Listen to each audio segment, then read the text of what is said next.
All right, so welcome everybody to the TUF Notary Deep Dive. I'm Justin Cappos, a professor at NYU, and this is Lucas.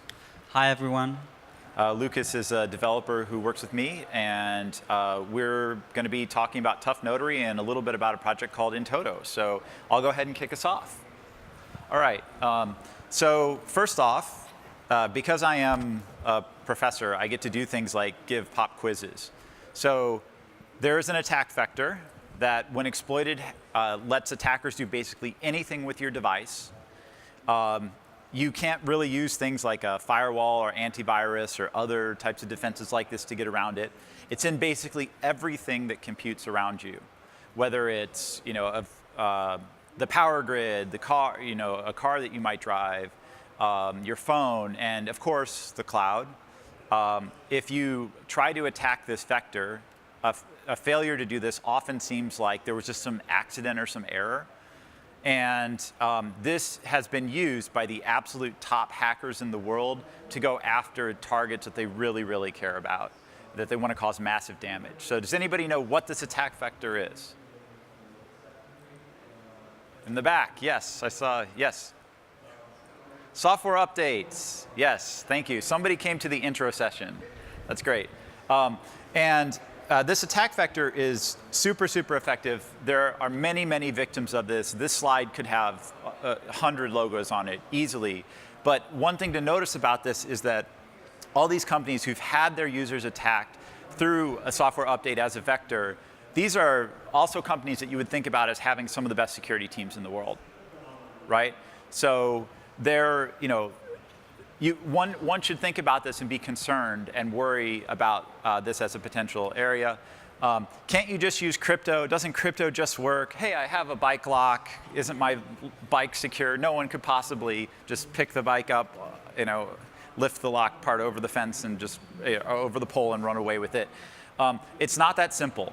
And the real attack vector that I think you need to think about in this space is somebody getting in and breaking in and getting into a server, a repository, an area that has something like a key in it, okay? So don't think of it as, we're really going to protect our key. That's a little bit like, oh, we're just going to be kind of careful with our basket that we stuff all of our eggs into, right? People, motivated attackers have shown time and time again they can get into seriously protected infrastructure if you have a single point of failure. So you need to, and this is, in fact, many of these incidents have happened in situations where companies have had something like an HSM and had really good procedures around it. So, this is not something that, it wasn't that the companies all ended up on here because they were just doing stupid things and just, checking private keys into Git or something like that. This was, there was some serious attack vector where somebody managed to get developer credentials and hop in and get into a build system that was then able to build certain packages, or was able to break in and get access into, part of an infrastructure that the company had spent a lot of time trying to protect but was unsuccessful. Okay, so what TUF does is TUF is designed specifically to try to protect against attacks and attackers that do something like, let's say, would break into a large, like software repository, like something like maybe Docker Hub, if Docker Hub was broken into. And if, thankfully it didn't happen in the case of the recent incident, but if in that case an attacker had write access to sensitive parts of Docker Hub, TUF would have provided very serious guarantees for any users using it, and you wouldn't have had things like people being able to push bad images. You might have had people being able to do things like tell you that there hadn't been an updated image when in fact there had, or similar. And TUF is built on, so the first principle is be compromise resilient. The second principle is to do key management and to do it correctly. So deal with things like revocation of keys, be able to have people be able to go and delegate trust to each other and manage all of that securely, and make sure that you're handling key management and you're really thinking about how you provision and get keys out there in a secure way. The third principle is support, don't judge. So we want to work inside the infrastructure and the environments that everybody already has. we don't want you to have to go and make massive changes throughout your infrastructure to make it all be, like the way that we thought TUF, we thought that an infrastructure should be when we designed TUF. TUF is not like that. Our integrators that have gone and done this have found that basically it's just them doing something to add signing to steps they were already doing as part of their processes. And so there's sort of this one-time initial cost you pay to set up TUF, but then after that, it's basically invisible protection in your system. Okay, so since this is a deep dive, I'm not going to go very quickly through, or I'm not going to go in a slow way through the high-level stuff. I'm going to get through this. I imagine most of you have had some experience with TUF. Is that true? At least been to an intro session or something? Who has been to an intro session or used TUF or looked at anything? Okay, good. So most of you. So I'm going to go a little quickly through this. I am happy to answer questions and talk about things. But we want to minimize damage from an attack, contain the impact of successful attacks. Key revocation and the way that you revoke and change trust, the way it was done in TUF was the first thing, a primary concern when we built and designed TUF itself. So we thought from the beginning, our goal was to be able to do key revocation and recover from compromises because compromise resilience is our goal. Now, if you look at things like GPG and you look at how X509 certificates are done in the context of the web, you can definitely tell that the mechanisms for revocation were kind of bolted on later on as sort of, we need to have this later, let's add this in. And with TUF, they're very seamless and they work very well in the context of what you're doing. So there's methods to do both explicit revocation and to have keys that expire over time. TUF also has the concept of roles, where different roles have different levels of trust in them. So one user might be trusted to do something like one role might be trusted to do something like sign a specific package. So I might be trusted to be one of the people that signs off on a new release of TUF, but that doesn't mean that I necessarily would be trusted to sign off on Spiffy, which may be stored in exactly the same package repository, right? And you can have a different role where that role is like a timeliness role that just says there has not been an update in the last 10 minutes or so. And those timeliness keys might be stored in a location like an online like registry or repository where they would be maybe more likely to be compromised. But if someone steals those keys, they can't do things. Like they wouldn't be trusted to sign a statement that says, this is a valid version of TUF, or this is a valid version of Spiffy, or this is a valid version of OPA, or pick your favorite project. So I already just kind of talked about this a little bit, where the risk is minimized the way that roles are used in TUF is designed to minimize risk. So you have roles that can do things like serve as a root of trust or sign packages. And inside of TUF, if you're managing things like your root of trust, practical deployments, when they do this, they have typically 3, 5, 10 different keys that that have to be used in some threshold configuration as a way of doing this. And those keys are typically things that you keep in safety deposit boxes, or at least you keep in locked desk drawers or some other way like that. And you pull them out every 3 or 6 months to sign a new thing, make sure people haven't lost them. But they're not the kind of things, it's very hard for a hacker to break into, in a coordinated way, to 5 different locked desk saves at installations around the world to be able to compromise and get in to situations like that. And of course, you configure it for whatever makes sense for your organization. You're not forced to do this in any way, but for something like on the scale of a Docker Hub or like some of the automotive makers that use TUF and TUF variants, they're obviously are willing to have a procedure like that in order to protect the root of trust. But then those keys only have to be used very infrequently, like when there's a major compromise, or every so often, to make sure that that a bunch of them haven't been lost. Online keys only are used in situations where you want to do something like, say, has there been an update recently, or some other thing where the loss of that key does not pose a major security risk to your users. The exposure of that key isn't sort of like a game over scenario where you're going to be on the front page of the New York Times. There'll just be a little notice you put out, hopefully without a lot of hullabaloo. TUF supports multi-signature trust, as I've said a couple times. So as a result, you end up with a series of roles inside of TUF. There's root role, timestamp, snapshot, and a projects or targets role. And then this delegates out to the different projects that get signed. So you can do things like say that, for instance, I can have someone come work for me and be an intern, and the intern is only able to build versions of TUF, but only able to build versions of TUF that like are labeled alpha or something like that, or labeled testing or something. So you can go and subdelegate all this out. It's much more complicated to look at on this slide than it is to actually integrate into your system. It's one of the pieces of feedback we've had is that it looks complicated, but then we tried it and it was super easy. And your users don't know about any of this, right? You don't have to worry about as you're driving down the road in your new model car that it's going to come up and put up this diagram and ask you a question about something. It's just not the way that TUF works. If everything goes well, it's completely invisible. We've had folks that have deployed it in cloud scenarios that didn't talk to us or tell us they were deploying it, and we didn't find out later until they had ended up having an error message that said something about TUF in their error log that was public to their users. And then we were like, oh, hey, that's kind of bittersweet. We just found out you're using TUF, but it was because there was an error message that was in your log related to it. So what's new with TUF? So TUF itself has evolved a bit over time. It is a specification, so it is quite stable. There aren't a lot of major changes that have happened to TUF. But there are 4 other little changes that I'm going to talk very quickly about today. So one is we are adding functionality for key rotation directly into TUF.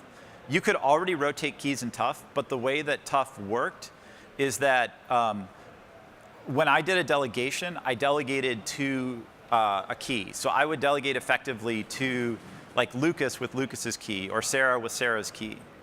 And the problem was that what happens if Sarah loses her key or Sarah's key is compromised? Then she has to go and tell me to change my delegation to her so that the old key is removed, and I have to then sign the new metadata.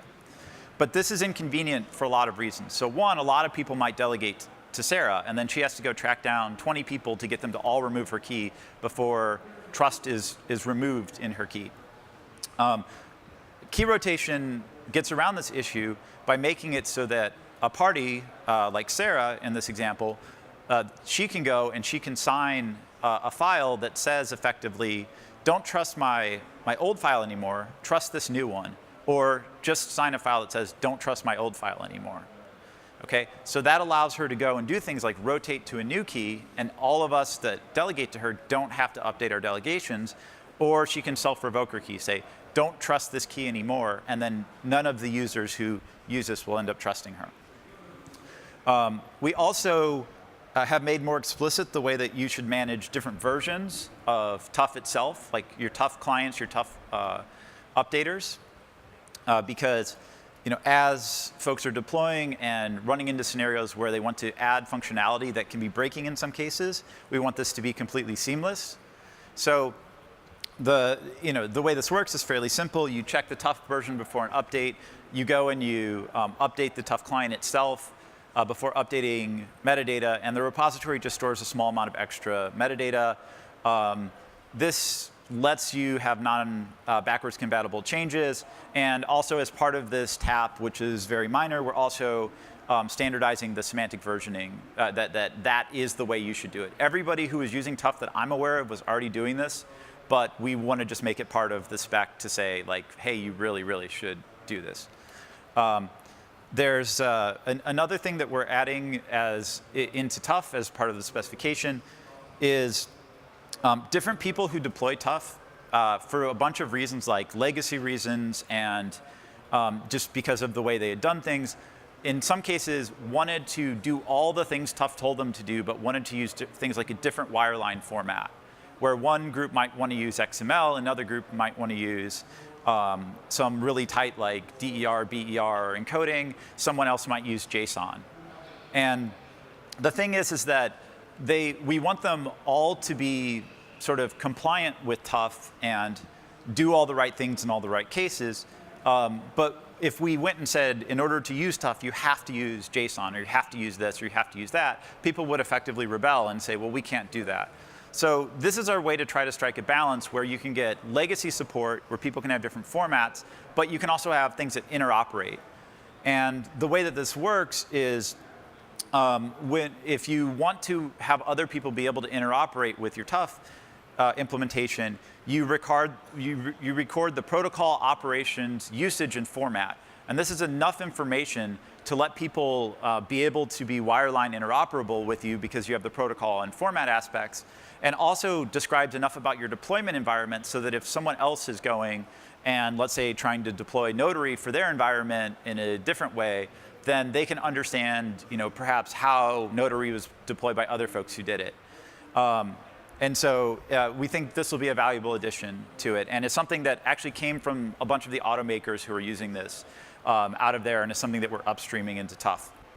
And finally, one interesting problem that has also come up in this one from the cloud native space is that in some scenarios when you're trying to do threshold signatures on a piece of data, this is not something where like everybody all together comes in a room and all has their keys ready and all signs the same piece of metadata instantaneously.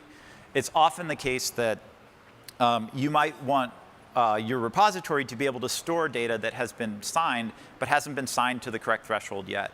And so because of this, we're going to make just a small tweak to talk about how you would support this on the TUF repo, but your TUF client should not need to change as part of this. And with these changes being integrated in, which our plan is to have this done over the next few weeks, we will be at a 1.0 milestone for TUF.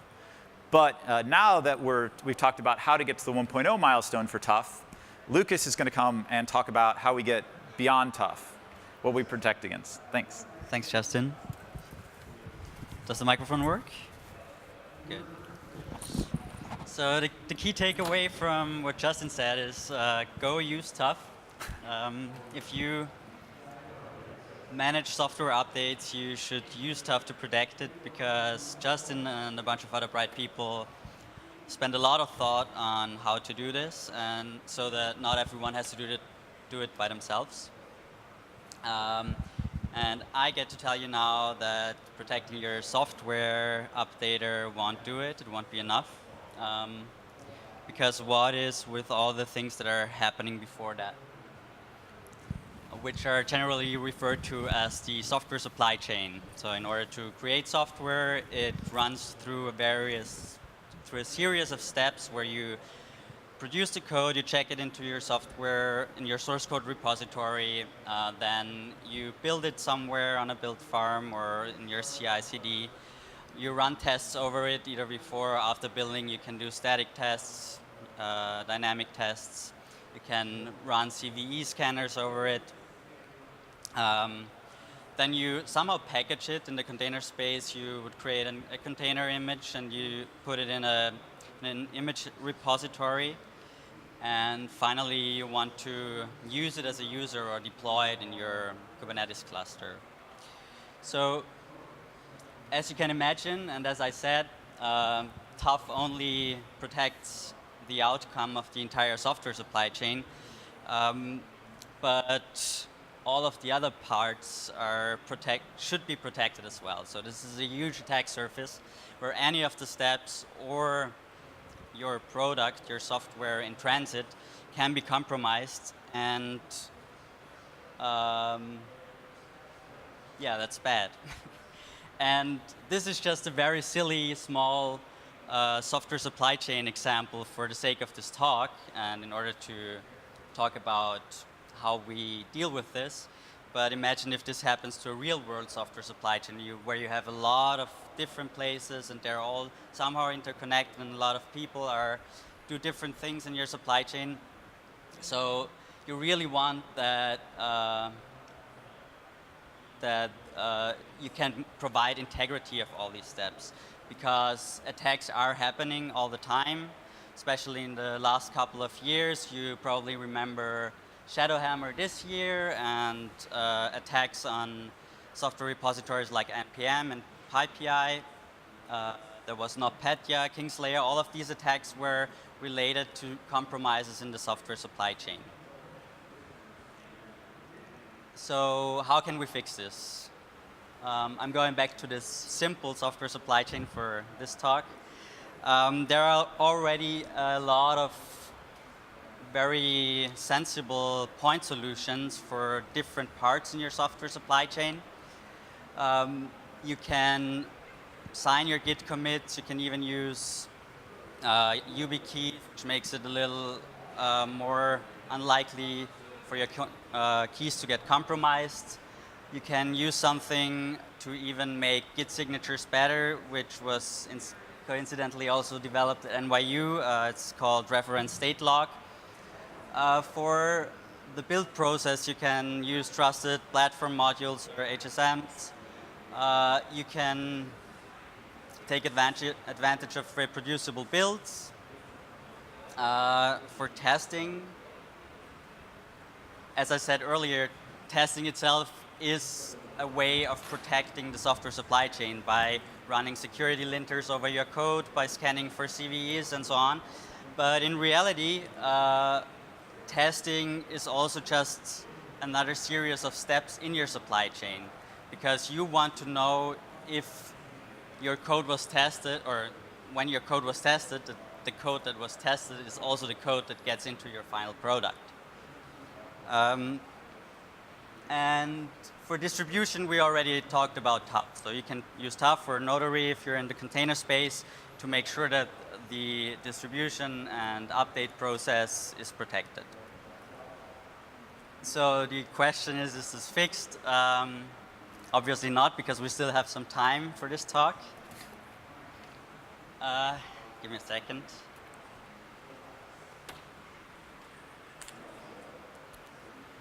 Oops.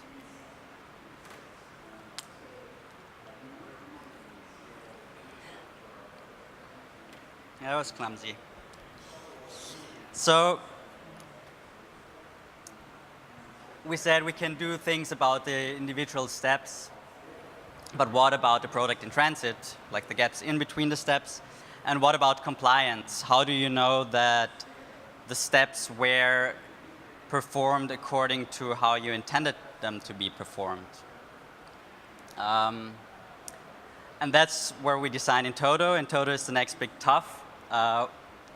In-toto is a framework that can be used to verifiably define all the steps, or those are the goals, and that's what we're trying to do with in-toto. We want to verifiably define all the steps in the supply chain. We want to verifiably define who's supposed to carry out these steps. And lastly, we want to guarantee that only the things in our definition happen and nothing else. So this is how in-toto works. You have a project definition. We call it a layout.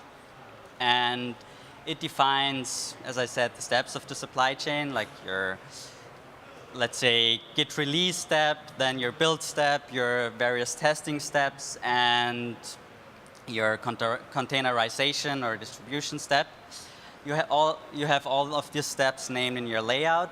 You say who's authorized to perform these steps. You list the keys of actors, we call them functionaries, that can run the commands to perform these steps. And then you make sure that the products or artifacts, which are basically files that come out of one step and go into the next step, are interlinked. So we have a little rule language where you can say whatever comes out of my Git sign step has to go into my testing step, or whatever comes out of my Git sign step has to go into my build step, and so on. And the layout itself is signed by a root key or multiple root keys, which gives you the root of trust for your software supply chain. And in order for the verifier or the end user to check that all the steps were actually performed according to definition, the functionaries, which are the actors in your supply chain, have to produce or provide evidence when they perform their respective steps. And in-toto provides tooling for that. So whenever you run your usual git tag command or your make command or whatever command you use, you just wrap it in an in-toto command. and that records all the hashes of the files that went into your activity and that came out of your activity. And it signs it and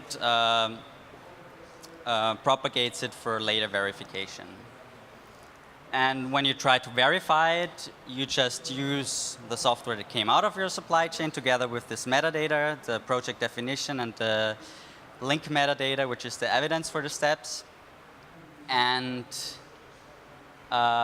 you run our in-toto verification routine over it. A verifier could be an end user who has downloaded a package and wants to run it, but it could also be an admission controller for software that's going to be deployed in a Kubernetes cluster. We've come quite a way with in-toto, so we have a lot of tooling. We have our main reference implementation, which is in Python, but we have partial implementations in Java and in Golang. They are used for plugins, for a Jenkins plugin that can be used to provide link metadata for your supply chain. We also have a kube control plugin to verify containers.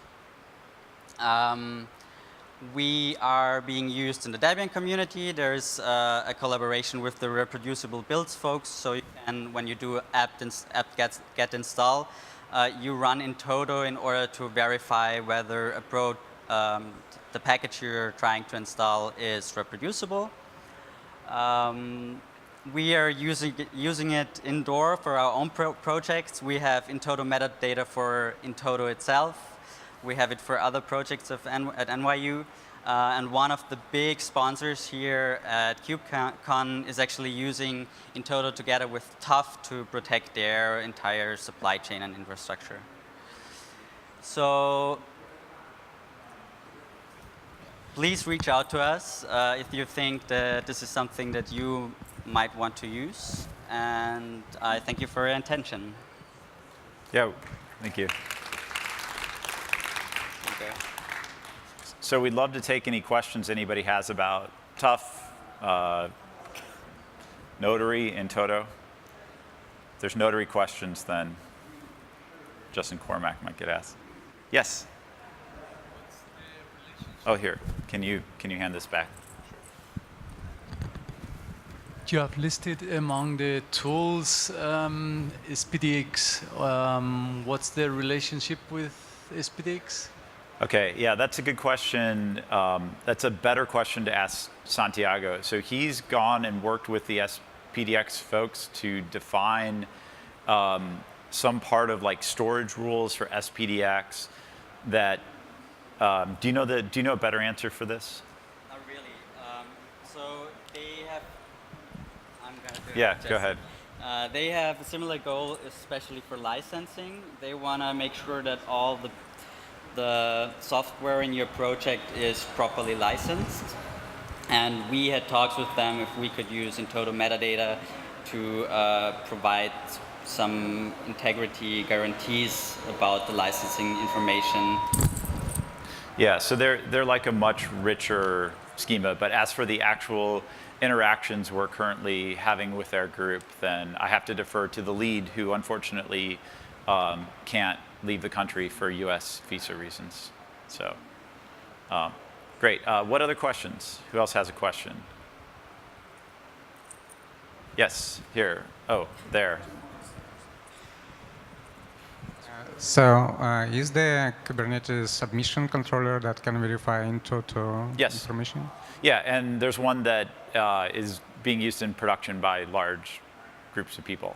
And yes. It's a part of an in-toto project, or it's separate? It's part of in-toto. Yeah. So, yeah. Check out our, and on our repo, you can find on our GitHub organization. There are many repos, and one of them is for the admission controller. Yeah, we have one for the admission controller, one for the official Jenkins plugin, and others for the various implementations in different languages. Yes. So you've shown us a supply chain that essentially consists of people doing manual steps, all the different. How do I integrate this with a continuous delivery pipeline where all is done automatically and I have nobody who signs off manually, who actually looks at the code? Yeah, that's such a great question. So that's a feature of the presentation format. So usually when you talk about Alice and Bob and they have their little keys and they're signing things, it's not really an Alice. But like certainly Alice doesn't have like an abacus, manually counting things up and doing that. So in this case, these parties, these functionaries as we call them, can all be completely automated as well and are in many cases completely automated parties. So yeah. So that I understand correctly, these are automated but away from the actual pipeline, because if the team who provides the pipeline has access to all these keys, well, we have nothing. Well, essentially, it's what you've done. Okay, so in-toto is like TUF in that it's not judgmental. If you choose for your environment, it's just easier to make these be like literally keys on disk. And then you trust, you're saying, well, then we know if our team goes and wants to pretend that this verification step happened, then that's sort of okay. You could set it up that way. You can have HSMs, you can have something in between. There's different ways to manage and do this that get used in different environments for people who are doing this. But at least even if you just stick it as a key on disk, at least now you actually know that someone went and ran it through there, or at least someone had access to your keys to go and sign off to say this process went okay. And today you don't have no way of knowing that. Also, something that I didn't mention is that there are thresholds that you can use. So you can have in your CI/CD pipeline, you can replicate it and say, I need N or K out of N functionaries, which can be people, but can also be automated steps. I need K out of N to provide linked metadata for my step. So you reduce the likelihood of a compromise of the impact of a compromise. Right, like you would for reproducible builds, for instance. Yes? Okay, I have a question. For TUF, you said that the handling of revocation would be one of the central concerns. So I guess it's also there in toto. So wait, sorry, can you say that again? Revocation. Revocation, yes. So yes. example, if one of your build servers was compromised and you notice some days later, and so you want to kind of revoke everything that was kind of the step that was signed by this build server or by your build infrastructure company. Yeah, that's a great question. Okay, so how does in-toto deal with revocation? Okay, so fortunately, the same people that designed TUF, I guess one of them also designed in-toto. And so it does have all the same sort of key revocation or other mechanisms in it. One thing that has been done by one of our big adopters in the cloud native space is they actually use TUF and in-toto together. And this also has some advantages because TUF, the way you get keys, if you kind of think about the model about who a user communicates with in this environment here, they're communicating here with like their registry. And this is the step that TUF already handles for them. So by kind of putting TUF and in-toto together, you get benefit, but that is not, of the major different deployment models, that is not a pervasive deployment model. Our community is fairly evenly split, a third between different ways that they use in-toto and what they've done. And there's a third that does not use TUF as part of the process. Thanks. Sure. Any other questions? Anything you want us to go into more detail about? Okay. Oh, wait. So we got another one over here. So is there any integration with other build systems, like not Jenkins? Well, because in this area you would have to define your pipelines twice, once for the actual execution and once for TUF as a verification of that. So maybe is there something where I can input a GitLab CI file and just have a TUF an in-toto file, so I don't have to write this again, and keep the difference?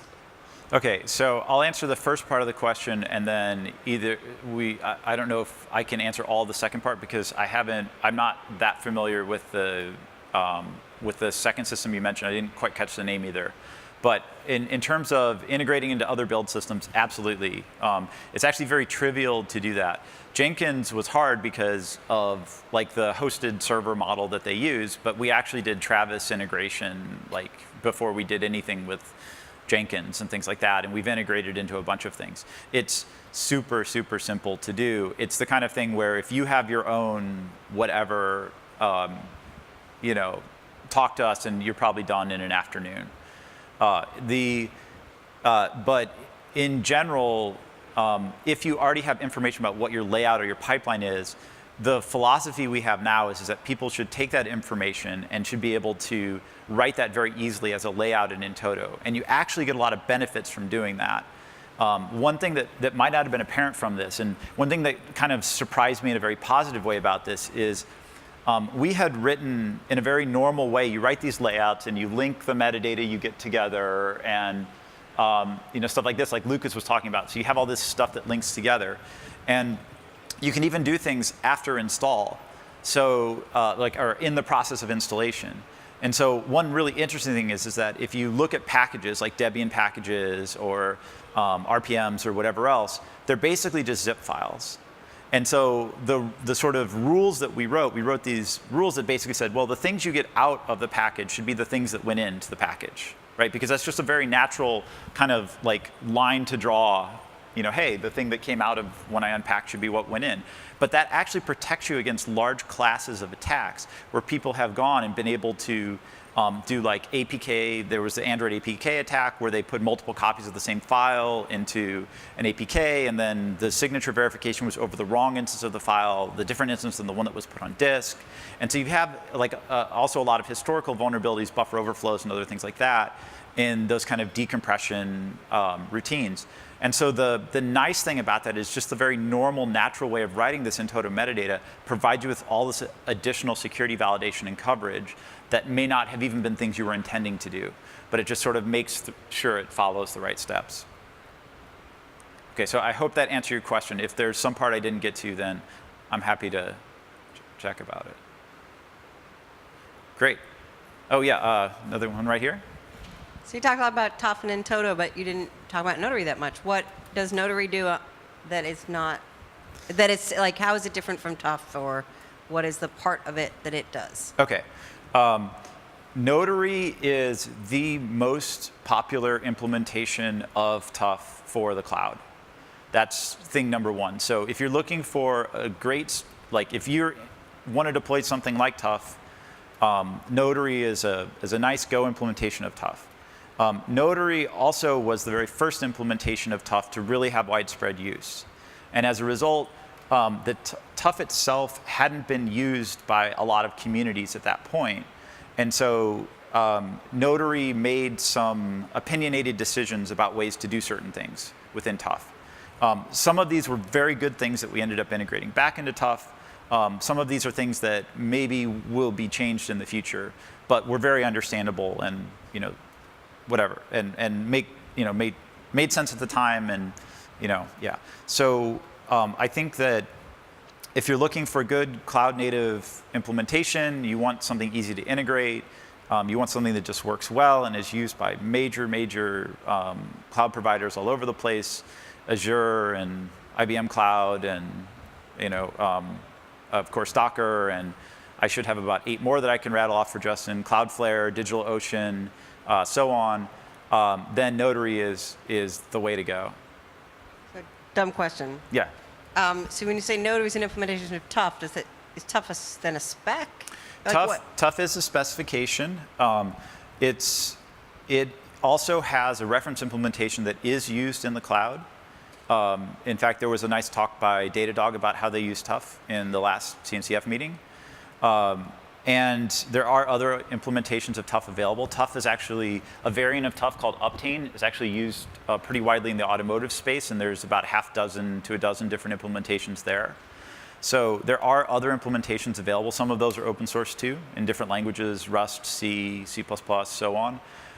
But for cloud native, like Notary is definitely like the place to start, I think. Thank you. Any other questions? And do you want to add anything to that, Justin, or was that okay? That was one. I was just one more. I mean, Notary is also a production server, metadata server implementation designed to be run alongside a registry as well as the client-side implementations, and that's something that we've been running it in production for many years at Docker without, and it's been highly reliable and so on. So that part of it is something that if you want to serve the metadata with a registry, that's kind of your only option at the moment as well. Right. Yeah, that's a great point that I didn't make well at all. That like the server side of TUF is very primitive. It's basically here's some APIs you can call to sign some things to create your metadata, and Notary is much more of a whole package. So, great. Well, thank you everybody for coming, and we'd be happy to chat any more. So, thank you.